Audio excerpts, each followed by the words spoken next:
रास मंडल में से जब भगवान श्री कृष्ण अंतर ध्यान हो गए तो रास की जो रमणियां हैं, जो गोपियां हैं, वह ब्रह की व्यथा से व्यथित होकर श्री कृष्ण का अन्वेषण उस वन में कर रही हैं। ब्रज वीथियों में कृष्ण को ढूंढ रही हैं, कहाँ है, और वह कह रही हैं, हे श्याम सुंदर, क्या आपको हमारा स्मरण नहीं है?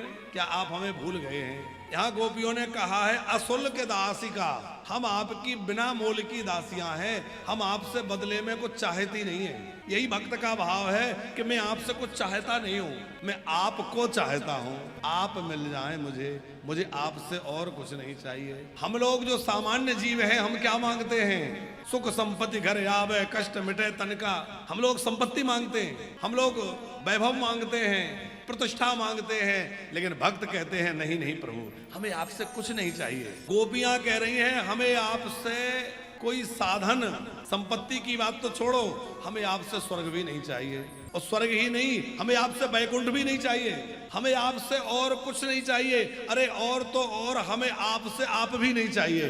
पंकज जी, ये बात और कोई नहीं कह सकता गोपियों के सिवा। बोले हम भी नहीं चाहिए। अरे सब भक्त यही कहते हैं कि हमें भगवान से कुछ नहीं चाहिए, भगवान चाहिए। लेकिन गोपियों का भाव जरा देखिए, क्या कह रही हैं? हमें आप भी नहीं चाहिए।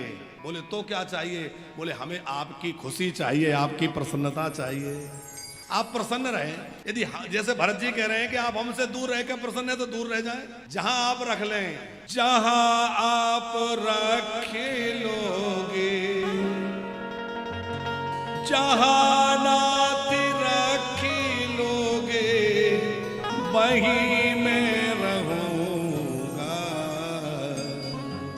और जहां ले चलोगे वहीं मैं चलूंगा, जहां ले चलोगे वहीं मैं चलूंगा। आप जहां ले जाएं, आप जो करवाएं, यदि आपको लगता है कि आप हमसे दूर रह के ज्यादा खुश हैं, तो हम हट नहीं करेंगे कि आप हमारे पास रहो।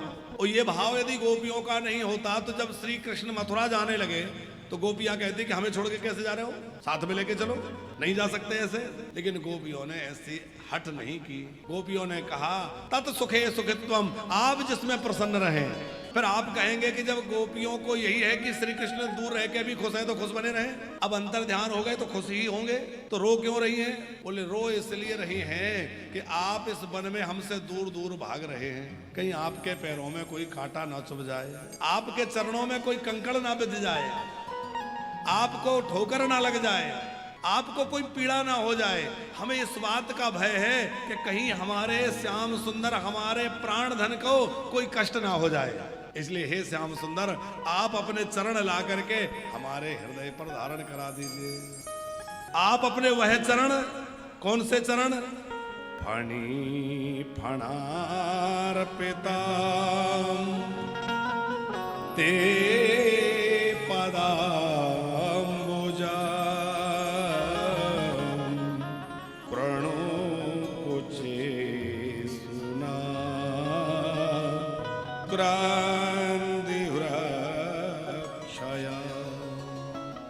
आपके वह चरण जो आपने काली नाग के सिर पे ले जाके रखे थे, हमारे हृदय पर धर दीजिए। तो किसी ने पूछा कि ऐसा क्यों कह रही हो? बोले ऐसा इसलिए कह रही है कि काली नाग जो है, उसने श्री कृष्ण को निमंत्रण नहीं दिया कि आप मेरे घर पधारिए। दिया क्या? सब भगवान बुलाते हैं, प्रभु मेरे घर आइए, लेकिन क्या काली नाग ने भगवान को बुलाया? नहीं बुलाया। फिर भी भगवान जबरदस्ती पहुंच गए, और जो चरण ब्रह्मा जी को प्राप्त नहीं होते, जो चरण शंकर जी को प्राप्त नहीं होते, जो चरण बड़े बड़े देवताओं को प्राप्त नहीं होते, वो एक नहीं दोनों चरण ले जाकर काली नाग के मस्तक पर ठाकुर जी ने पधरा दिया, बिना बुलाए पहुंच गए। तो आप कृपा करके हमारे पास भी आ जाइए और अपने चरण हमारी छाती पर, हमारे हृदय पर रख दीजिए। तो ठाकुर जी ने पूछा कि आप अपने वक्ष पर क्यों रखवाना चाहती हैं?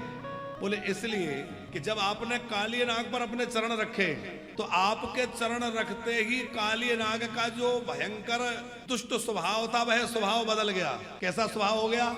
बोले एक विषैला क्रोधी नाग भक्त बन गया। बन गया कि नहीं? था तो नाग, और नाग जो है बड़ा विषैला भी था और बड़ा क्रोधी भी था। पर उसने अपना क्रोध भी त्याग दिया, जहर भी त्याग दिया और वो आपका भक्त बन गया। इसका मतलब है आपके चरणों में वो चमत्कार है कि जहां आपके चरण पड़ते हैं व्यक्ति की दुर्भावना नष्ट हो जाती है, दुराग्रह नष्ट हो जाता है, दुर्वासना नष्ट हो जाती है। और हमारे हृदय में कुछ दुर्वासना आई होगी तब तो आप हमें छोड़कर चले गए। हमारे मन में अभिमान आया या मान आया, गोपियां कह रही हैं, उसके कारण आप हमें छोड़कर चले गए। तो हमारे हृदय में जो बुराइयां उत्पन्न हुई, आप अपने चरण जब हमारे हृदय पर लाकर रख देंगे तो वह बुराइयां दूर हो जाएंगी। क्यों? बोले आपके चरणों में वज्र है। भगवान के जो चरण के तलवे हैं उनमें कुछ चिन्ह बने हुए हैं। कौन कौन से चिन्ह हैं? वज्र है, अंकुश है, ध्वजा है, पद्म है। ऐसे भगवान के चरणों में बड़े सुंदर सुंदर ये सब आकृतियां बनी हुई हैं, वज्र अंकुश आदि। तो वज्र जो है वो क्या करेगा? बोले जैसे वज्र बड़े बड़े राक्षसों को समाप्त कर देता है, वैसे ही आपके चरणों का जो वज्र है वो हमारे हृदय के दुर्विकारों को नष्ट कर देगा। जैसे अंकुश जो है वो बड़े से बड़े मत वाले हाथी को भी बस में कर लेता है, तो आपके चरणों में जो अंकुश है भाई हमारे निरंकुश मन को, मन रूपी हाथी को बस में कर लेगा। समझ में आ रही ना सब बात? और आपके चरणों में कमल है, तो कमल तो जो है वो लक्ष्मी का निवास स्थान है। आप जब उस कमल को यहाँ रखेंगे तो हमारे हृदय में भक्ति प्रकट हो जाएगी, हमारे हृदय में प्रेम प्रकट हो जाएगा। फणी फणार्पिता ते पदाम्बुजा कृणो कुचेषुना क्रन्दिरक्षयम्। हे प्रभु, आप वह चरण हमारे हृदय पर रख दीजिए। यही हमारी अभिलाषा है। हम आपसे कोई धन नहीं चाहती, हम आपसे कोई वैभव नहीं चाहती, यहाँ तक कि हम आपसे कोई सुख संपत्ति भी नहीं चाहती। अशुल्क दासी का हम आपकी बिना मोल की दासियां हैं। प्रभु हमारे पास आ जाइए। काली नाग की पत्नियों ने क्या कहा पंकज जी? ननाक प्रश्नम न च सार्वभौमम न पारमेष्ठम न रसाधिपत्यम न योग सिद्धिर पुनर्भवम वा वांछन्ति यत पाद रजा प्रपन्ना। हे भगवान, हमें आपसे ना तो स्वर्ग की कोई कामना है, ना हम सार्वभौम साम्राज्य चाहते हैं, ना हम कोई रसातल की संपत्ति चाहते हैं। तो क्या चाहते हैं? बोले योग सिद्धि कुछ नहीं चाहते, हम तो आपके चरणों की रज चाहते हैं। आपके चरणों की रज, आपके चरणों का प्रेम हमें प्राप्त होता रहे। उसी प्रकार गोपियां कह रही हैं, देखो भक्त जो है वो भगवान से क्या मांगता है? वो भगवान से भगवान को ही मांगता है, अथवा भगवान से भगवान की प्रसन्नता मांगता है। आप खुश रहिए। कुंती जी कह रही थी ना, हमें तो विपत्तियां मिल जाएं। अब बताओ विपत्ति कौन मांगेगा?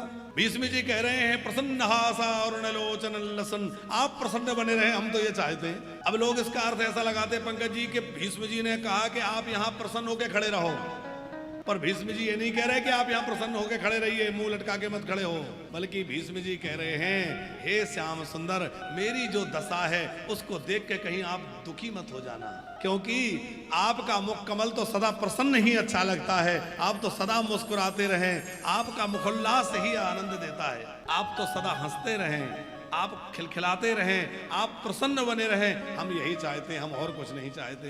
हम लोग आरती उतारते हैं। आरती का क्या अर्थ है? आरत माने होता है कष्ट, और आरती उतारने का मतलब है कष्टों को उतारना। किसके? अपने नहीं, भगवान के। अब कोई कहेगा भगवान पे क्या कष्ट है भाई? पर ये भाव है भक्त का, जैसे एक माँ अपने बालक की बार बार बलैया लेती है कि नहीं, तुझ कोई की नजर ना लगे, तुझ पर कोई पीड़ा ना आए, कोई कष्ट ना आए, तो ऐसे माता करती है ना। ऐसे ही भक्त सवेरे शाम आरती उतारते हैं, प्रभु हम आपके आरत का हरण कर रहे हैं। अब बताओ हम उनकी आरत हरेंगे कि वो हमारी हरेंगे? आरत माने कष्ट। भगवान हमारे कष्ट हरने वाले हैं, लेकिन भक्त जो है वो भगवान के मंगल की प्रार्थना करता है। प्रभु आप प्रसन्न रहें, आप मुस्कुराते रहें।